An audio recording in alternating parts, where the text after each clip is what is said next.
స్నానాల గదిలో దయచేసి ఈ వస్తువులు పెట్టకండి, కటిక పేదరికం అనుభవిస్తారు. మీ వాష్రూమ్ లో నీలి రంగులో ఉండే బకెట్ ఉండేలా చూసుకోండి. ఇలా ఉండడం వల్ల శుభ ఫలితాలు కలుగుతాయి. ఎట్టి పరిస్థితుల్లోనూ నలుపు, ఎరుపు రంగులో ఉండే బకెట్లను వాష్రూమ్ లో ఉంచకండి, వాడకండి. కొందరు స్నానం చేసిన తర్వాత మిగిలిపోయిన నీటిని అలాగే బకెట్లో వదిలేస్తారు.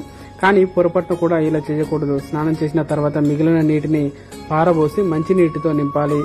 వాష్రూమ్ లో ఎప్పుడు కూడా పగిలిపోయిన అద్దాలు ఉండకూడదు. పగిలిపోయిన అద్దాలు బాత్రూమ్ లో ఉంటే అవి ప్రతికూలతలను సృష్టిస్తాయి. అలాగే వాష్రూమ్ లో ఎప్పుడు కూడా బకెట్లను ఖాళీగా ఉంచకూడదు. ఒకవేళ ఖాళీ బకెట్ ఉంటే బకెట్ లో నీళ్లు నింపి ఉంచాలి. బకెట్ ఖాళీగా ఉండటం వల్ల మీ ఇంట్లో ఉన్న డబ్బులు ఖాళీ అవుతాయి. ఇక విరిగిపోయిన బకెట్లు, మగ్గులు వాష్రూమ్ లో పొరపాటున కూడా ఉంచకూడదు. చాలా మంది తమ వాష్రూమ్ లో మురికి బట్టలు, తడి బట్టలు వదిలేస్తుంటారు. అయితే అది ఏమాత్రం మంచిది కాదు. ఇలా మురికి బట్టలు, తడి బట్టలు ఉంటే వాస్తు దోషంతో పాటు సూర్య దోషం కూడా కలుగుతుంది. అలాగే తీవ్రమైన అనారోగ్య సమస్యలను ఎదుర్కోవాల్సి వస్తుంది.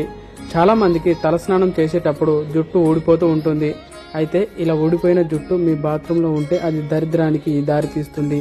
బాత్రూమ్ లో జుట్టు వదిలేస్తే ఇంట్లో కష్టాలు పెరుగుతాయి. కాబట్టి తలస్నానం చేసిన తర్వాత బాత్రూమ్ లో ఉన్న వెంట్రుకలను వెంటనే తొలగించండి. ఎందుకంటే రాలిన జుట్టు ఉంటే పేదరికానికి సంకేతం. ఈ వీడియో కనుక నచ్చినట్లయితే లైక్ చేయండి, ఫాలో చేయండి.